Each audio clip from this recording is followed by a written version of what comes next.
আফতাবুৰ ৰ'বাচোন তুমি এনে জীৱনটোক লৈ কিনে কিবা ক'ব বিচাৰা নি? জীৱনটোক লৈ ন জীৱনটোনো কি জীৱনটো নিজৰ বুলি বোলে একোৱেই নাই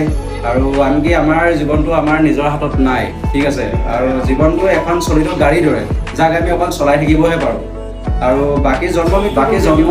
কেৱল আল্লাহৰ ওপৰতে থাকে সেয়ে কেতিয়াও ধন সোণ অথবা লোকক লৈ কেতিয়াও তোমাৰ হেৰি কৰিবলৈ যৌৱনক লৈ গৌৰৱ কেতিয়াও কৰাটো উচিত নহয় তো কথাখিনি যদি শুদ্ধ হয় কমেণ্ট এটা কৰি দিব আৰু যদি ভাল লাগে ছাবস্ক্ৰাইবটো কৰি দিব থেংক ইউ আফতাবুৰ ৰ'বাচোন তুমি এনে জীৱনটোক লৈ কিনে কিবা ক'ব বিচাৰা নি? জীৱনটোক লৈ ন জীৱনটোনো কি জীৱনটো নিজৰ বুলি বোলে একোৱেই নাই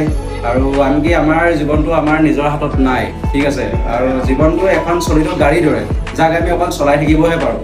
আৰু বাকী জন্ম